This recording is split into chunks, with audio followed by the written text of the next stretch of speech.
Alright, morning everyone. You probably see today's project in the background there. Pretty cloudy day. It's been like that for a while actually. I haven't made a video in a long time. I've even forgotten how to use the gimbal. Yeah, it's not even 20 degrees, 17 degrees something. But yeah, it's been cloudy and pretty, very much like this for the last few days. So the weekend, I think last weekend was pretty rainy, at least one of the days. So yeah, not a lot on. So we're going to start over here. So I've moved a lot of stuff around to try and make space. That's my life's goal, is just have as much, not space to fill it with things, just empty space. So this hasn't changed too much, except I got rid of, can't remember. Got the PowerPoint in. So Dad's mate, Dad, the guy that lives around the corner from Dad, is a Sparky. He came up and put in. Yeah. It's not working. What?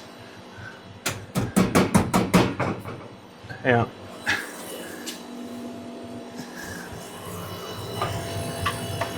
Oh, that was my fault, it wasn't plugged in all the way. Yeah, so all we did was piggyback off. So this used to be a double outdoor power point to run the old heater for the water. When the Sparky came, so this heater can't be just plugged in, it needs to be hardwired with an isolator switch. He asked me, do you need power out here? And I said, look, I don't, because I've got power just behind that door. I don't really need power here. This was before this shed was here and before I had the reverse osmosis set up, which requires a 240 volt pump. I said, no, just put an isolator switch, whatever, it's all good. So that's what he did. He could have done exactly this. He probably would have put it, I don't know, whatever, but yeah, he probably would have put a double power point with an isolator switch piggybacked off it. So that's what we did. All good. So yeah, we put the double power point in, so now I've got light in my shed. So I've just recycled one of the old lights that I had in my garage. That's in here now, so really nice. So yeah, all I did was lose the garage creeper, the bike rack and the scooter rack. So that's gone from here. It doesn't really need to be in here. I don't use them all the time. So yeah, that didn't need to be in here. So that's gone. So that's in the back shed over there, so we'll go and see that in a minute because that all got reorganised. So yeah, the way I've got this organised, I kind of be familiar that I have shown you guys this, but I can't remember. I didn't want to drill any holes in the shed. It's not just the case of drilling a hole the size of the wire. You've got to drill it the size of the plug to get through, and I wasn't interested in that. I could have unscrewed a roof sheet and popped it through and then screwed it back, but I've got it all sealed up with spray foam, so I didn't want to even go to that trouble. I would use this not very often. It's and the door's going to be open. It's not like I can go in the shed and close the door. So the door's going to be open, so that's good enough. And then when you don't want it anymore, turn it off. And that wire will just sleep up there, out of everybody's way. Hopefully like that. So it's just out of the way. Leave it like that. So the switch on the left with that wire is to run my 240 volt pump, which I have changed the direction of, so that just turns that pump on. I've flipped it upside down, so I've just finished making my mate's RO cart. Yeah, and he sounds a lot different to that. Mine's for some reason louder. I don't know why, but it's louder. So I've had to cut another different hose because when I swept it over, now the inlets are up the top there. One hose wasn't long enough, so yeah, I've had to make a new hose, which no drama. I had heaps of hose left over, so yeah, not an issue. It all kind of works out. It's still no drama. It's not a gravity fed pump. It can suck quite a bit, like 2 meters or something, I think, the head on it. It probably says on here actually. No, self-priming. Yeah, but anyway, it's working fine from that height, even though it's halfway up the tank, as you can see there, and the outlet of the tank is all the way down there, and it's got to suck water up. It's working fine. I've used it 2 or 3 times. The only reason I flipped mine around was when I built my mate's, it kind of said that it can go both ways, but I was like, well, why would you put it so that and they call the pump head something different. So to me, this is the pump head, but it's not. This is the pump head in their kind of translated, lost in translation instructions. And then it made sense. It's like, well, why would that be upside? Why would the sticker be upside down? The way I had it and interpreted this being the pump head, that's where the pump is. That's the motor. That's a pump. But yeah, why would you put the sticker on backwards? And then when I mounted my mate's one the right way, it was a lot quieter. Mine's quietened down a little bit, but not as much as his. It may be due to the fact that I'm using 4 mounts. I'm only using 2 on my mate's, and it's solidly mounted to a metal frame cart, whereas mine's mounted to wood, which might be reverberating a bit. Doesn't matter. It works. That's the way it's meant to be. Probably this is meant to be upways. The filter, I'd say. Maybe that might make it work better. But yeah, that's all good anyway. So yeah, that's the only change there. The light and the power point here. And then this shed here, so now the stuff that I've taken out of that shed is now in here. So everything came out of here the other day. And cleaned it up. So all the garden tools that used to be here is now over there. Obviously they don't get used very often because I don't like gardening. Saying that, the verge is going pretty good. I'll chuck the camera over the fence in a minute. But my polishing toolbox, again, you don't use it all the time, so that's going to stay here. My old Gurney pressure washer, I still use it for around the house. Obviously, my pressure washer I have now for the cars is mounted, that's not moving, it's mounted to the wall and it's staying there. So that does every other house duty. Bike rack, scooter rack, creeper, and ladder. So we're all good. I had the pest man come around the other day, and he's changed all the he's put more baits in all the boxes. He was in the roof and reboxed all that up, and he said, yeah, some of them were empty. So, but we haven't heard anything in the roof, so we're all good there. So these, I'm going to make a RC plane stand, like a work stand. It's just core flute from Bunnings. There were some old doors, I made doors out of them for my shed a long time ago, and then I didn't need them anymore. Alfie, stop licking. Stop. So yeah, that's what I got left over. I'm just going to repurpose it into a collapsible. I haven't seen one. I'll put a picture up so you can buy foam kind of like kneeling pads that you buy from Bunnings. It's literally 4 of these, which these are about $2 each, not even. Maybe a bit bigger, but they kind of go together like a jigsaw puzzle, like a key lock thing. I'll put a picture up. You'll be looking at it now. For some reason, they're $60, $65. I don't know what's going on. I've had one before, and they were never, ever that expensive. So I don't know what's going on there. It's literally that foam, maybe a bit thicker, some keyways put into it, and that's it. But anyway, I'm pretty sure I did make one a long time ago out of that stuff. It might have even been those pack of 10 mats that you buy from Bunnings. It might have been that foam. That's a little bit too wobbly. That's a bit stiffer, that stuff. But anyway, I need something to work on my planes. So I'm going to make it out of that core flute and put plastic hinges on it so that it can fold, it can collapse and fold.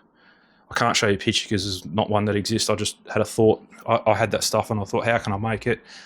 And if I do it with hinges and some stop blocks, I can kind of make it like a box that kind of comes out with the shape to fit your plane into. And then when you're done with it, obviously take your plane off and then collapse it with the hinges like a box would collapse flat.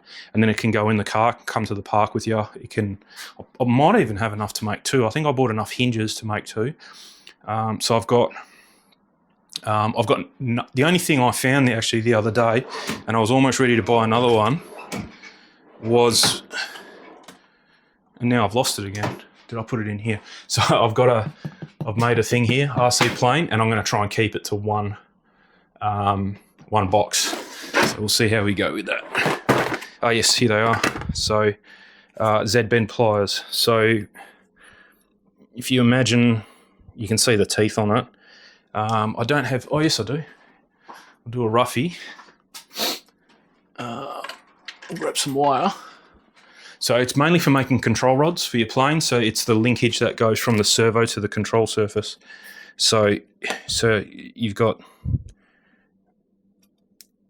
like that, and you end up with that Z, Z bend. And now that can go into your servo arm. It's the best, in my opinion, it's the best kind of linkage you can make. It's a bit trickier to install because obviously if you have two of them, you've got to kind of put one in the wing first and then thread your servo arm onto this, center everything up, and then go onto the servo. You've got to take it off the servo to do it because you can't.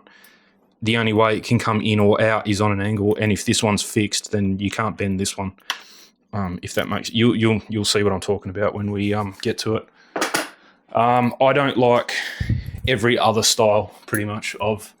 I mean, they're better because some of them are on collets and some of them are on like swivel bearings and stuff like that. Really cool. But if that fails, especially on the elevator, if it fails on any other surface, you're okay. If it fails on the elevator, you're up the creek pretty much because you can't control it.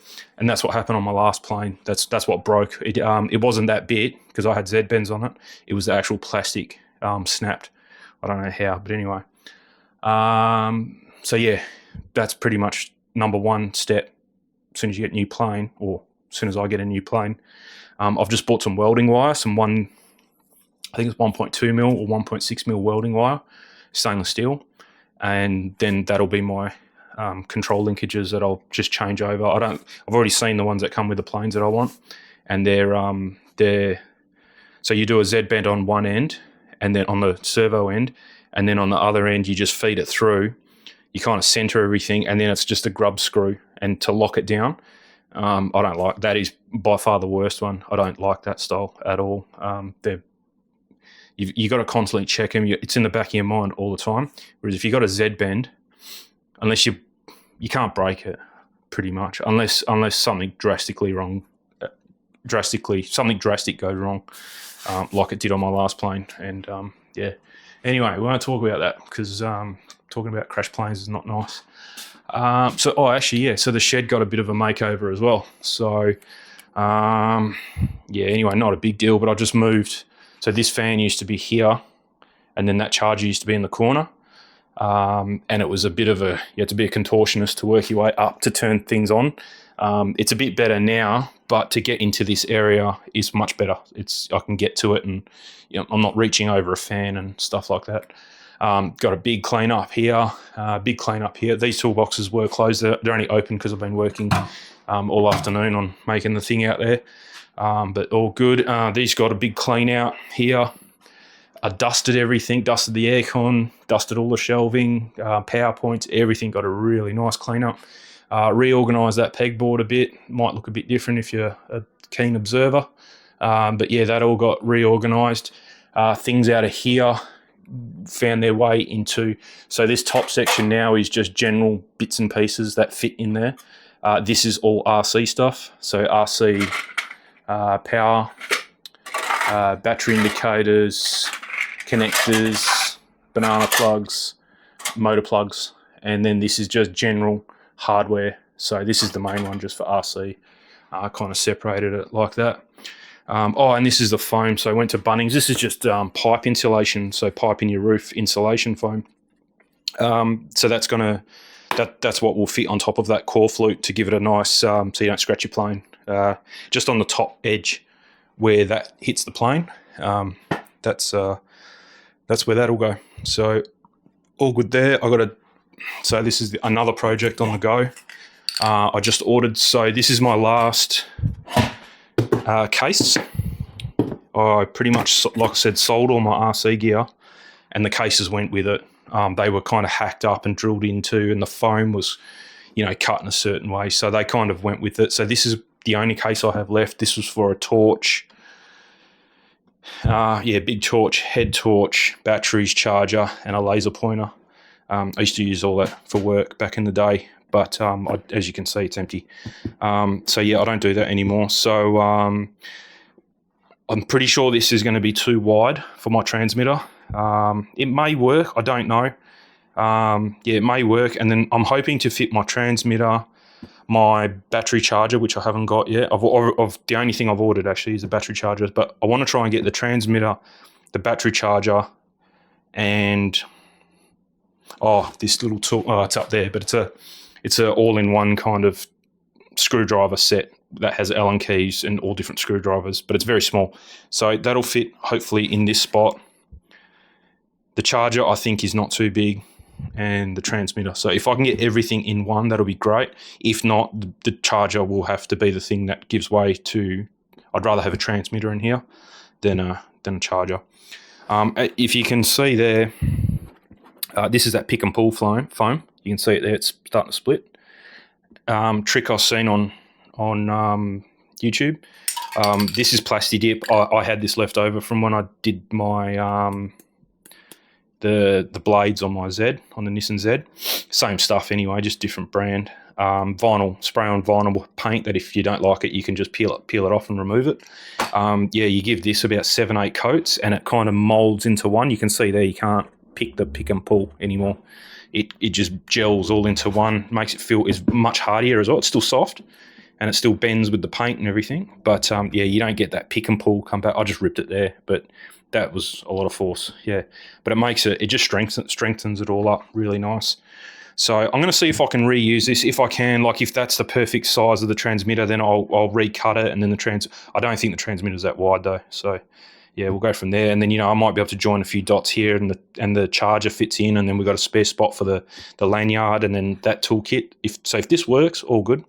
If not, I've got this already. And then I've just ordered some foam off Amazon. That won't be here till next week or the week after, so I don't know where it's come. Must be coming from a bit of a distance. It's not exactly. I can't find this size. It's a very odd size actually. They're either smaller or bigger, but not this size. So what I did was bought. What was it? It's a pack of 2. So you got to join them, and then I'll join them together and then cut them. And then the whole point of making this thing out here is a hot wire foam cutter. I used to have one. Exactly the same story as this. Bought a proper one, used it once, never used it again, sold it. Then I needed it, so I've made one from scratch, and it's nowhere near as good as the one I sold because that was a factory made one. Same story as this. I had one about this size, never used it or used it once, and now I need it again. So I've got this one, and it probably would have been okay. It's just a handheldy one, but it's just not very good. And you can't keep 90 degrees on it. So that was the whole reason for this one to make quickly. It's taken me like 2 hours. We're going to try it out. You be a bit gentle because I haven't broken it, but it doesn't. It's nowhere near as durable as a good one, as a bought one. But the only reason I made it, otherwise I would have used a handheld one. The only reason I made it is I haven't even had to go to Bunnings, which was good. So this is just a 90-degree bracket from Bunnings. It used to have a support, just cut the support out, doesn't need it. MDF skirting. I had the nuts and bolts, I had the wires, the zip ties, and I even had the wire because of that one. That little handheld one. Where is it? Let me find it and I'll get back to you. But that's the only thing I'm missing. I don't know why it hasn't. Anyway, I got a big spool of it. Where was it? Anyway, I'll find it later. But there's some foam. We can try it on this. I haven't tried it yet, so we'll see. I don't even know what voltage you're meant to have it at. It's just a guess. I think it does say on the. It says on the spool, and I don't know, my shed's so clean now, I don't know where I've put stuff. Doesn't matter. But it's wire for if you vape, for your vape machine. That's all it is. Let's put... So obviously you need a power supply to run it. That's a good view. So I'll show you the connections later. But it's literally just a short circuit. That's all this is just a fuse. I think that's almost what it is like fuse wire, but it's just creating a short circuit. So you plug it in here, positive and negative. I don't know. Oh yeah, this is positive. It doesn't matter anyway, but it just goes under. And then positive is this wire, and then it shorts out up here, and then the negative goes to the bottom where this goes, and that is all. It's as simple as that. And you're just creating a short circuit. That's all it is. And this will get hot if that little handheld one. If you go too much, this whole thing glows red like a heater core. But if it glows red, it gets very soft, and if you push too much on it, it'll break the wire. So we'll start off under 10, between 5, yeah, maybe about 7 volts. It's just it's not a very accurate. Oh, there. Okay, so we've already got. Cool. Oh, might go a little bit more. 10. We'll go 10 volts.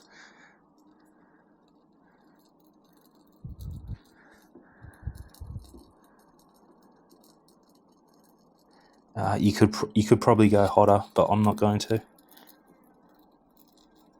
Nah, that's hot enough. That's cooking it. Yeah, that was a bit thin. We'll go a bit thicker.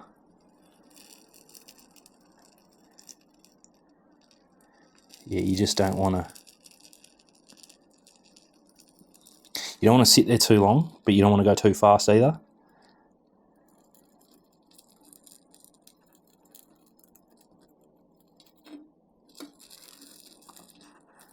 There we go. That stinks.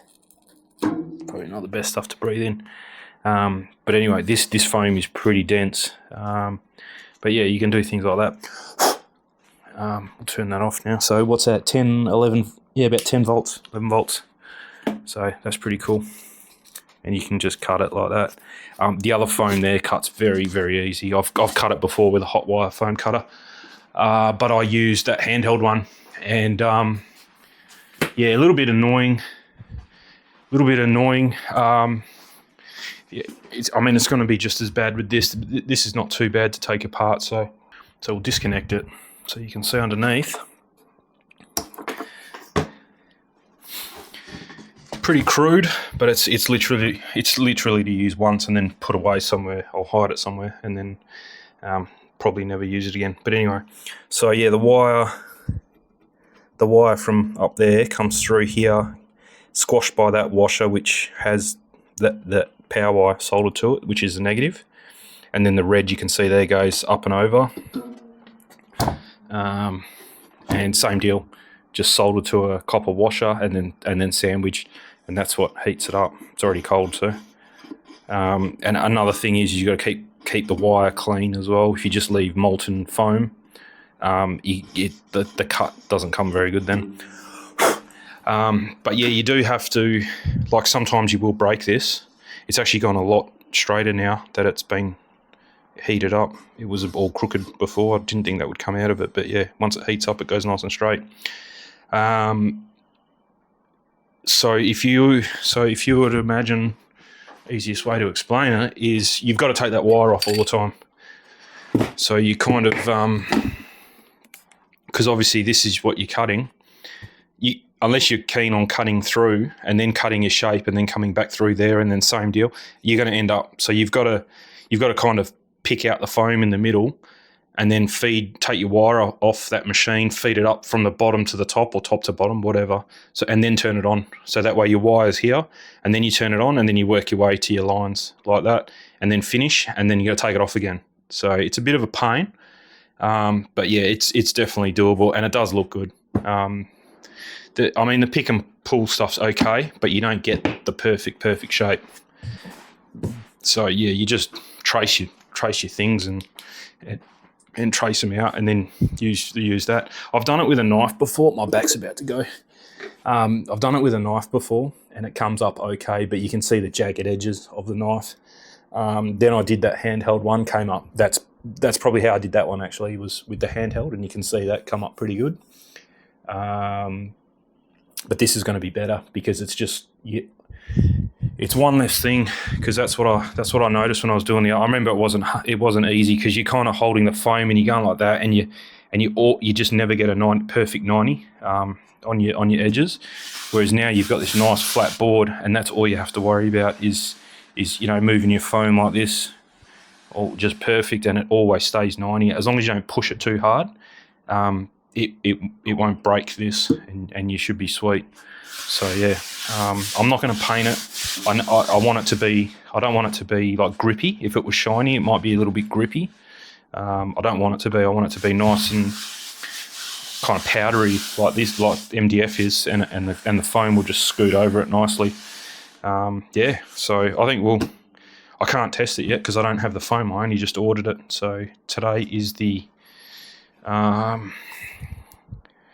only the 9th of October, and it's not due to the 23rd. So yeah, got a bit of a wait. But Amazon's been very quick lately. I think they're gearing up for Christmas, and yeah, they've been really, really fast on their stuff. Like things that have said that they're going to take a while to come like in 3 days. So it's been really good.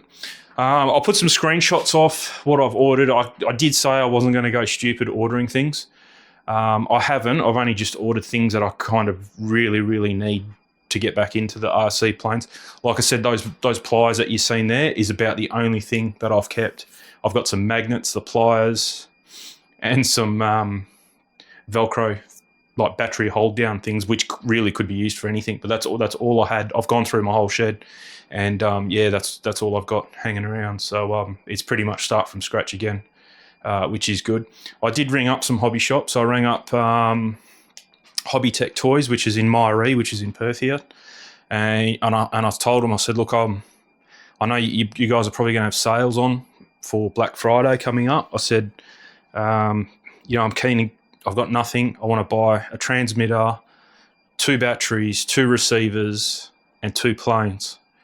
I didn't really add it up, but I had a rough idea how much it was going to be. And it's not like $500. It's a couple $1,000.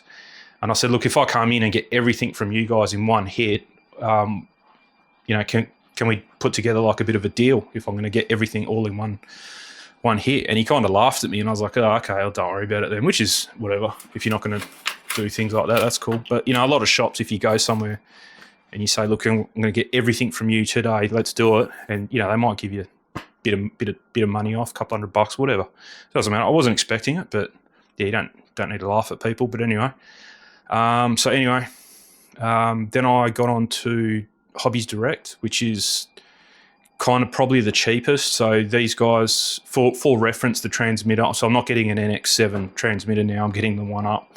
The only reason I'm getting the One Up, which is an NX8.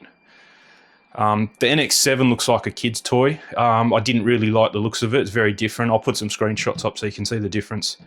Yeah, it looks like a bit of a kid's toy. Looks pretty futuristic if that's the way they're going with their transmitters. Okay, whatever. But yeah, it wasn't really for me. But it was a good price, entry level, and it had good features. So I was like, yeah, that's cool. But anyway, my main thing that I like is when the telemetry call-outs are voice prompted. So not just a buzzer or an alarm or something. So every time you flick a switch, gear up, gear down, flap 1, flap 2, flap 0, battery warning, this many volts, like she'll tell you over the radio, battery pack or flight pack voltage 14.2 volts, and you can make that on a switch, or you can make it that she says it every minute. There's all sorts of stuff you can do. With my glider, I'm going to have a variometer in it, so it'll tell me, it'll give me that all that kind of stuff. But if you flick a switch, it'll tell you the height, or every minute it can tell you the height, or every 30 seconds, whatever you want. Whereas the NX7 won't do that. All it will do is the beeps, and that's it. It won't actually give you your 120 meters high. It won't say a height. There's just no voice on it. It's just beeps and buzzes, and that's it. So extra $100 gets you into the NX8. Looks like a better transmitter. It actually looks like a transmitter, not like some alien device. And it has the voice call outs. It has Wi-Fi updates as well. So it's which is not a big. I'm not really too fussed about that. But anyway, $100 to get voice. That I'm cool with that. That's a good upgrade, I think. But it does a lot more than what the NX7 does as well. I've already upgraded the battery in it, so it comes with I don't know what size battery it is. It looks like an 18650. So it's 2000 milliamp hour 18650, I think. but it's only one of them. And then when you pop the battery case, it's like on an angle, and there's like a foam thing to make it stay there. But then when you buy the NX10, it comes with 3 of them at 6,000 milliamps. So instead of, it's just a lot more hours. I can't remember. I think you get about 6 hours out of one battery, and then 18 hours out of the 3 batteries. So I've just bought the 3 battery one that's meant for the NX10. It's the same case. The NX6, 8, and 10 are all exactly the same case, and they take the same battery. So that's what I did. I just bought the NX10 battery, which will go in my NX8 transmitter and give me that extra battery time. Obviously, not going to fly for 18 hours. Like 6 hours is probably perfectly fine. But you might be setting up a plane. You might be playing with it here a lot and then forget to charge it, and then you've only got 2 hours to spend at the park because you've forgotten to charge it. So my charger does have. So the charger I'm getting, it does have USB-C charging output, which is cool because then you can charge your transmitter, but it's still, you're going to be out of action for an hour. So I don't want to deal with it. I just want to have a massive battery and never worry. Charge it up once a month, whatever. All my other transmitters have been like that. Yeah. So yeah, that's the last thing you want going flat while your plane's in the air. That's for sure. So yeah, I can't remember what else. I bought some glues. I bought some more UV resin. I bought some more 2-part epoxy because the stuff I've got is from back in the day. It's probably about 10, 15 years old. I've got super glue, just odds and ends like that, really. Yeah, I got some prismatic stick-on, like sticky tape stuff. It's for like kids' craft stuff, but I found it really good. You put it on your like a little bit on the side of your plane and a little bit on the top of your wings. Or on the bottom. Doesn't really light up on the bottom unless you're turning. So, but it just hits the sun and it just spreads like a rainbow light everywhere. I found it really good. So yeah, if you put it on top of your wings, because your glider gets small, I wouldn't put it on every plane. It's only for gliders that you get very, very high. So we're cleared. Normally you can only go to 120 meters. But at the park there, my club where I am, we can go to 330, I think. We've got cleared airspace to 330. Once you get up above 200, you can barely see the thing. It's tiny. And even my glider's got 2.5. Well, I haven't got it yet, but the one I'm going to get is 2.5 meter wingspan. But I mean, it's white, so you can't see it. So yeah, a good thing is either put black on your underside of the wings, and then you put this prismatic stuff on the top. So that way, if you see black, you can see a black, better than a white plane. You can see black from, the contrast onto the clouds or to the blue sky. But if you do see prismatic shadows of light, your plane's upside down. So that's the only reason I got that stuff. Yeah, that's all that's for. So you either put it so that if you see prismatic, so you can put it on the side of the fuselage or underneath or on your wingtips even. So where your wingtips kind of swoop up, you can put it there. So that way, if you do see prismatic, you can go, okay, that's my plane, and kind of, I know you can see that one and that one, so I know it's flying. You kind of can see which way it's flying, but at least you know it's the right way up. Yeah, otherwise you put it all on the top of the plane, and you shouldn't be seeing that, and if you see it, we're in drama. Plane's upside down. So I don't know how that's going to help you, but yeah. Anyway, all good. It just looked cool. I had it on my last plane, and every time I flew it, somebody would say, "Oh, that's awesome!" And people started putting it on their little planes that they fly close. They put it on, and it's like the plane's got lights on it. Looks pretty cool. I can't remember. Let me get my phone. That way we can actually talk about the things that I'm wasting money on. So I ordered some stuff off Temu. I've deleted the Temu app now. It's just not worth it. So yeah, one order was from Temu. I should have. Oh, I got the DI tank the other day. I just seen the email now. So that's my mate's one, not for me. But yeah, so I'm going to go and put that in for him.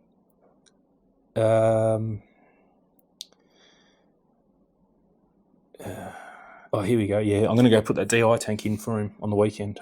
Today's Thursday, so Saturday I'll go to his place for a scooter ride, and I'll put it all in. So yeah, 10 pieces of nylon pinned hinges. So that's to make the plane carrier. Got some more XT60 connectors which I probably don't need now because I've gone through all my RC stuff and I had a fair bit left over.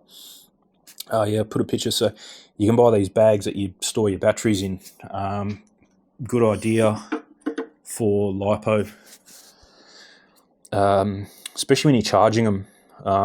To charge them, it's the same material that firefighters' uniforms are made out of, so it can contain a fire for a while. So you best not just, like, I wouldn't put batteries in that same case as my transmitter, because if the battery goes up, if a $20 battery or $40 battery goes up, it's taken out a $500, $600 transmitter.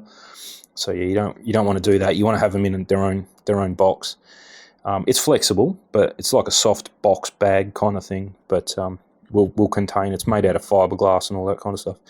That's the prismatic paper, and then 2-part epoxy, 120 mils of A and 120 mils of B. So I think that's going to last a fair while. And then UV resin. And you can see the prices are really not bad from Temu. Even for that LiPo bag at $14, it's pretty good. Not bad. Yeah, all up was $46 for everything there. So pretty cool. And then AliExpress. Oh, this is the charger. It may show me the charger. Let's have a look. No, it's not going to show me. I'll find it anyway. You're already looking at it anyway, but I'll get a screenshot of the charger I got. And then there was an eBay. Oh, I've got screen protectors coming for the transmitter, even though I haven't bought the transmitter yet, but I've got screen protectors ready to go on. I'll go to my AliExpress app. That might be easier. Oh, some wheels. So I got the battery from AliExpress. So that the bigger battery for the transmitter, that's coming from AliExpress. And wheels. That's it. So I just kind of did a bit of research, but not a lot. For some wheels. What was it? So the wheels that come with the Cessna that I want to get are like a hard plastic. So I got some foam. Apparently they're very loud and they bounce a lot. So it's very hard to have a smooth landing because it's just a solid wheel. Whereas if you get foam wheels, you get a bit of give in the wheel. The wheel's kind of your suspension, and much easier that way. I also bought, I don't know why I can't see it, so we'll see what happens. Maybe I didn't buy it, I can't remember. Actually, I might have bought them off Amazon. Is some little switch covers for your transmitter, so you can, not that you look at it, I'm just trying to find where they are. Oh yeah, the foam and some double-sided tape, and that's it from there. Okay, so it might have been on eBay. Let me look on eBay. Yeah, this is not good. This is going to get out of hand, I think. But anyway, I think I've got what I need. Yeah, I can't see. Maybe I didn't buy it, or it's sitting in my cart for AliExpress. Yeah, it might be sitting in my cart for AliExpress. eBay, I got that stainless steel rod for push rods. I got 3M dual lock, so it's kind of like Velcro but not. So both sides are the same. So you don't have to buy an A and a B, like a roll of A hook and loop. It's just hook or loop. I don't know which one it is. But it's, so you just buy one roll and you put, the same on both sides, but they'll stick together. They're like little mushrooms, and they're really hard wearing. So yeah, that's handy for all that kind of stuff. I've got a voltmeter or an amp meter. So where you connect your battery to the speed controller, it's got an XT60 connector on it. You undo it and you put this thing in line. It's got a little readout, so it's handy for when you're getting your plane up and running. For the planes that I'm buying, you don't really need it because I'm running the recommended battery and the prop that comes with it. So when you put a bigger prop on, you're going to draw more amps, create more power, which may overdraw your speed controller or make it get too hot or whatever. So, or vice versa. You might build a plane from scratch and put a prop on it and it won't fly properly because you don't have enough power. So the way to get more power is to put a bigger prop on it. So that's what this thing tells you. You just, while you're holding it, you give it full throttle, and then I think this has a memory. So you give it, and then back to idle, and then it'll tell you your max amps, max watts, and then you'll be able to see. Make sure you're not stressing the speed controller or the motor, because the motors are rated to a certain wattage. So you got to make sure you're within all that. Yeah, I may not. If I go back to AliExpress and go to my cart. Okay, yep, I got them in my cart. I'll show you them now. So they're little silicon. They're little silicon things that slip over your transmitter switches, and I've got a pack there that it's got one that says gear on it, one that says flat, one that says gear flap. I don't know, timer. Things like that. They're labelled, and then I've got a pack of black and a pack of red. So all the other ones will be built. The other ones that don't have labels will be black. So you can see there that the ones that are written up are black, and then the other ones that don't come with a label. So I might have one that says for Vario, and I didn't like that pack doesn't have one that says Vario, so I'll just use a black label for Vario. Then the red ones are for ones that you don't want to touch. So therefore, like a motor cut or something like that, because you can do it so that as soon as you connect your battery, you have a switch. So the way I like to configure my radio is, so when you're holding it, you put your throttle down, and then you push all the switches. You've got about 10-15 switches on it, and you push them all away from you. So everything is reset. So then that way, when you connect your plane, everything, and you set them up so that in that position, your gear is down, your flaps are neutral, and your motor cut is on as well. So then that way, you pick up your remote, you turn it on, you choose the plane you're going to fly, and then you push all your switches. It's just a habit that I've gotten into. So everything goes, which includes your motor switch. So your motor switch is in the away position. So now, even if I bump my throttle, the motor won't turn on and cut you. I've done it. I've had stitches. Or I can't remember which hand it was. I think it was this one. No, it would have been my left hand. It just sliced through my hand and down to the bone, like 15 stitches or something. So that way you can play with your throttle, or someone else can knock it or whatever, and the plane just sits there. So then you pick it up, and then you hit that red switch, so towards you now, and you've armed your motor now, and now you've got throttle. So that's a good one, and I always put that on a switch. So you've got certain switches that when you're standing there, you can reach them while your thumbs are on the sticks, and then there's other switches where you've got to reach up. So that motor cut will go like on a center switch, because you would never switch that switch by mistake while you're flying, because you can't reach it.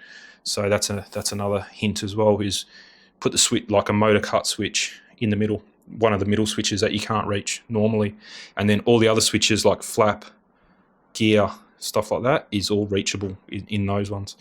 And make them all the same for every model. That's another tip. I've seen so many people, think that they're putting the gear down and they turn the motor off, or flick a gear, because that switch is gear on this plane, and then this plane doesn't have landing gear, so they flick that one thinking that it's for flaps, but it doesn't do anything because they've not set it up properly.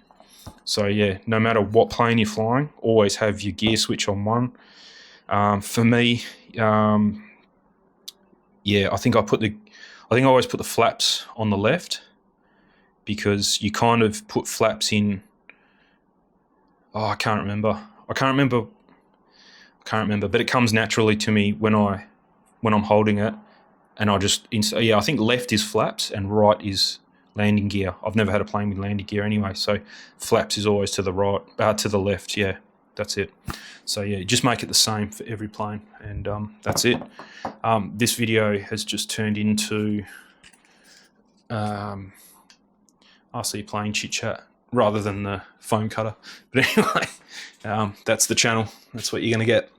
So yeah, anyway, we're all good to go. I'm still waiting on specials. You've seen the Mozzie vac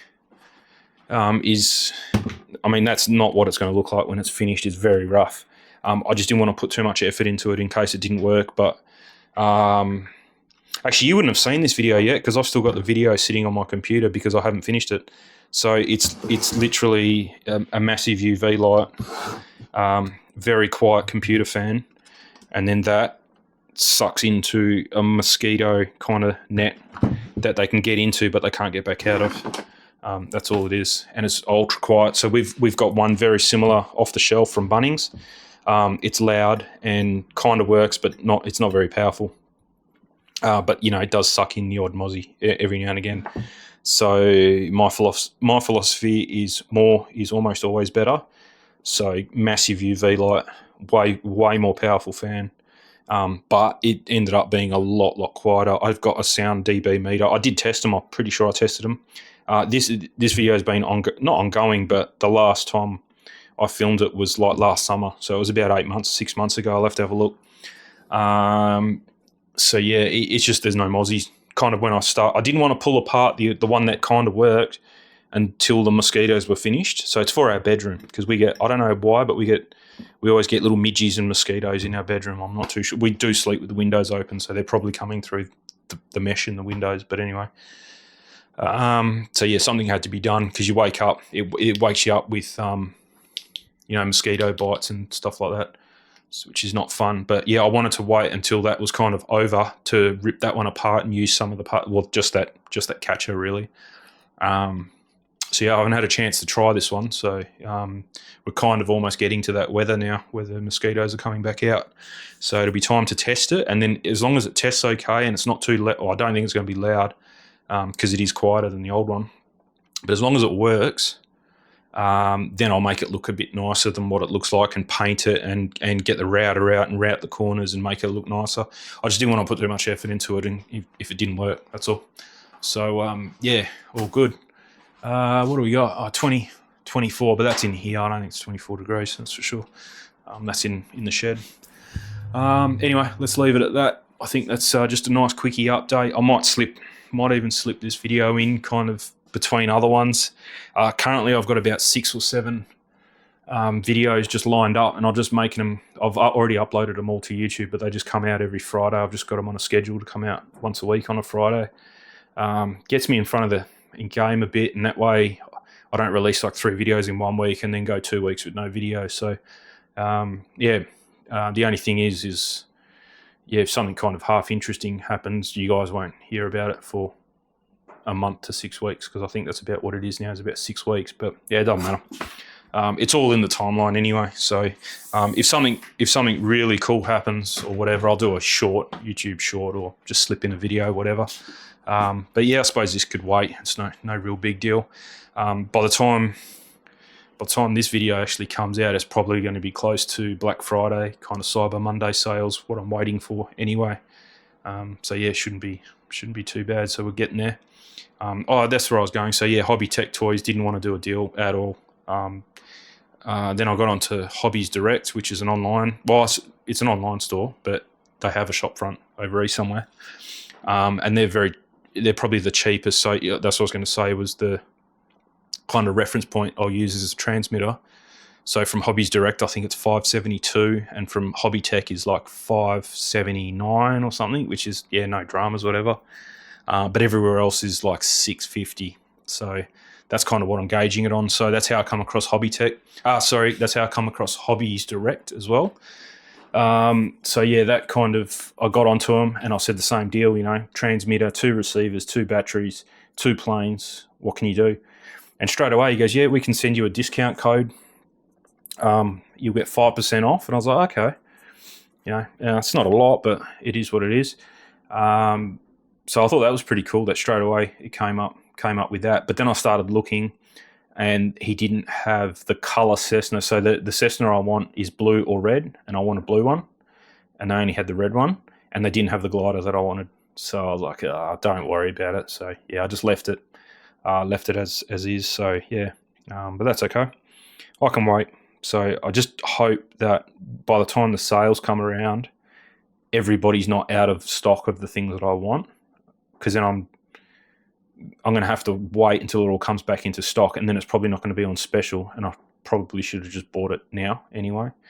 That's what goes through my head, and then kind of makes me not wait, but I'm going to stick it out because I guarantee I'll pick up a bargain from somewhere. So yeah, so all good. Anyway, good that this works. Shame it's only going to be probably used once, but anyway, is what it is. It'll be good. It's something that you use every time. So you go to the field, so it's nice to open up the case and it's all looking nice and square and not all hacked up like that one does. But anyway, all good. Anyway, we'll see you on the next one. And might have some planes pretty soon. So catch you soon.